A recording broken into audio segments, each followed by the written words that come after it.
हजरत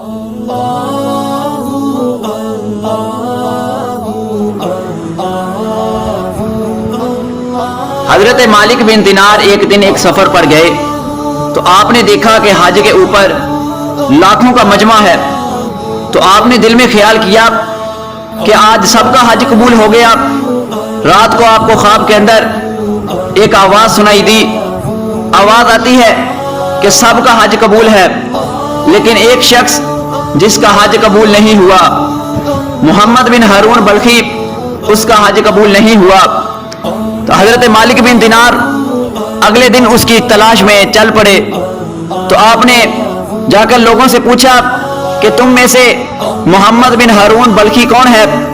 तो लोगों ने कहा एक नेक शख्स है, यही कहीं एक पहाड़ के ऊपर अल्लाह ताला की इबादत कर रहा होगा, नवाफिल अदा कर रहा होगा। तो आपने जाकर देखा मोहम्मद बिन हारून बल्खी वहां पर नवाफिल अदा कर रहा है। जब वो नवाफिल से फारिग हुआ तो आपने कहा कि तुम ही मोहम्मद बिन हारून बल्खी हो? तो उसने कहा कि मैं ही हारून बल्खी हूं, लेकिन आप मेरा नाम कैसे जानते हैं? तो आपने फरमाया कि मुझको ख्वाब के अंदर तुम्हारा नाम बताया गया। वो फौरन बोलकर कहने लगा कि जरूर आप मुझे ये कहने आए होंगे कि तुम्हारा हज कबूल नहीं हुआ, सबका हज कबूल हो चुका है। तो आपने ताज्जुब से पूछा कि तुम्हें कैसे पता तुम्हारा हज कबूल नहीं हुआ? उसने कहा 24 साल हो चुके हैं मुझे हज करते हुए। हर साल एक अल्लाह का वली आता है और मुझे ये कहकर चला जाता है कि तुम्हारा हज कबूल नहीं हुआ।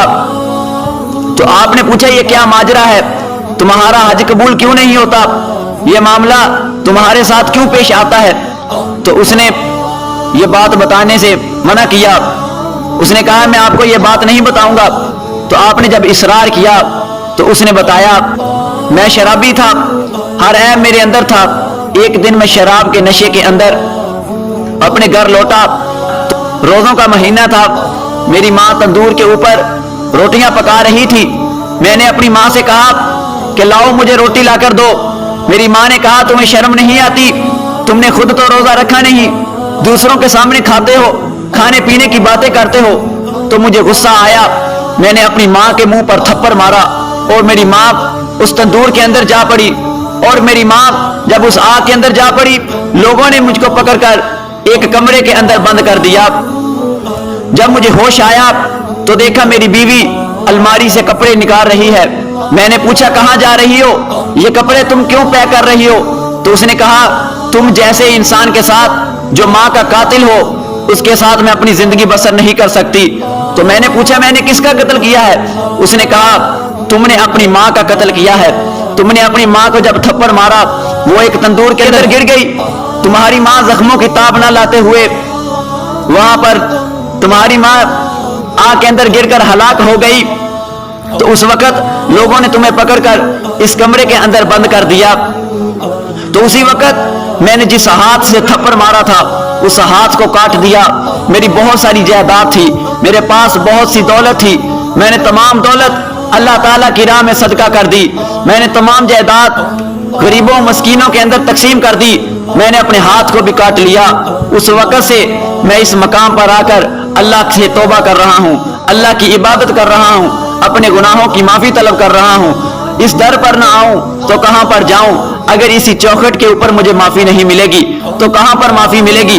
तो आपने फरमाया कि मैंने उसके एक और थप्पड़ मारा और मैंने कहा कि तुम जैसे इंसान के साथ ऐसा ही होना चाहिए, तुम जैसे कातिल के साथ, माँ के नाफरमान के साथ ऐसा ही होना चाहिए।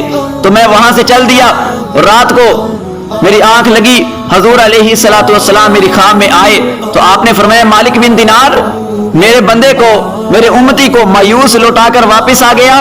तो आपने फरमाया या रसूलल्लाह वो तो बहुत ही गुनाहगार था, अपनी माँ का कातिल था, उसने अपनी माँ को कत्ल किया है, इतना जुल्म किया है। मेरे नबी ने फरमाया ऐ मालिक बिन दिनार देखना क़यामत के दिन उसी की माँ उसको जन्नत में अपने साथ लेकर जाएगी। आपने फरमाया वो कैसे? मेरे नबी ने फरमाया जब क़यामत का दिन होगा इसकी माँ अल्लाह ताला के दरबार में खड़ी होगी तो कहेगी या अल्लाह मुझे इंसाफ चाहिए, ये बेटा मेरा कातिल है, مجھے انصاف چاہیے۔ اللہ فرمائے گا فرشتوں اس کے بیٹے کو لے کر آؤ، اس کے بیٹے کو لایا جائے گا۔ فرشتے اس کو زنجیروں میں جکڑ کر کوڑے مارتے ہوئے، درے مارتے ہوئے جہنم کے پاس لے کر چلے جائیں گے۔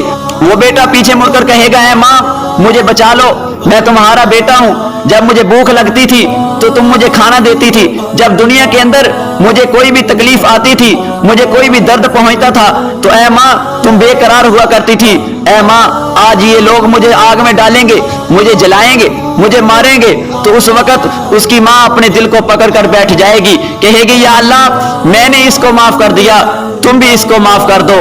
آخر ماں تو ماں ہوتی ہے، ماں کا دل اتنا نرم ہوتا ہے، اس کی ماں کہے گی یا اللہ اس کو معاف کر دو، اس کو میں نے بھی معاف کر دیا، تو اللہ تعالیٰ اس کو معاف فرما دے گا اور وہی اس کی ماں اس کو جنت میں اپنے ساتھ لے کر جائے گی۔